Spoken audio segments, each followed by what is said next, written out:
কীর্তন সরকার কাকার বয়স ৮০ বছর পার হয়ে গেছে। তার সৎ উপার্জন করে এই উপার্জনের অর্থ দিয়ে তিনি সন্তানদেরকে লেখাপড়া শিখিয়েছেন। বর্তমানে তার ছেলে একজন এসপি, ঢাকাতে আছেন কর্মরত। গ্রামীণ সেই ঐতিহ্য এখনও ধরে রেখেছেন দুর্বারচাঁদা বাজারের। আপনার নাম কি চাচা? আমার নাম কীর্তন সরকার। কতদিন ধরে এই কামারের কাজ করতেছেন? 50 বছরেরও বেশি। 50 বছরেরও বেশি। আসলে সেই কাজটি কাকা এখনও কাজটি ধরে রেখেছে। গ্রামীণ ঐতিহ্য এটা। দেখুন, এই দেখেন নিখুঁতভাবে তারা কাজ করছে।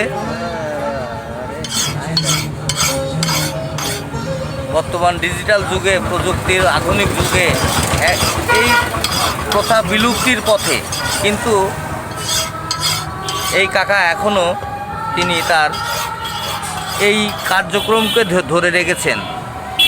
এটা দুর্বারচাঁদা, কুষ্টিয়া সদর উপজেলা দুর্বারচাঁদা বাজারের উপরে তিনি এই কামারের কাজে ব্যস্ত রয়েছেন। কাঁচি, দাও, কুড়াল, সমস্ত প্রকার অস্ত্রপাতি তিনি এইভাবেই মেরামত করে যাচ্ছেন। ওনার বয়স ৮০ বছর পার হয়ে গেছে। এই পেশায় তিনি রয়েছেন দীর্ঘ 40 বছর ধরে। এই 40 বছর তিনি তার সৎ উপার্জন করে এই উপার্জনের অর্থ দিয়ে তিনি সন্তানদেরকে লেখাপড়া শিখিয়েছেন। বর্তমানে তার ছেলে একজন এসপি, ঢাকাতে আছেন কর্মরত। এটি ভাবতেও অবাক লাগে যে একজন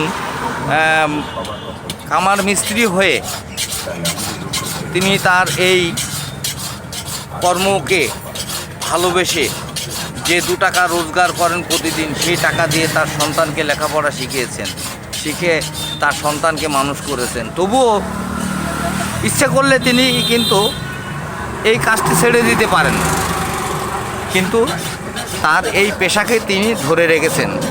তার ছেলে, তিনি বললেন যে আমার ছেলে এসপি হয়েছেন, তাতে কি হয়েছে, আমার কর্ম আমি করে খাচ্ছি।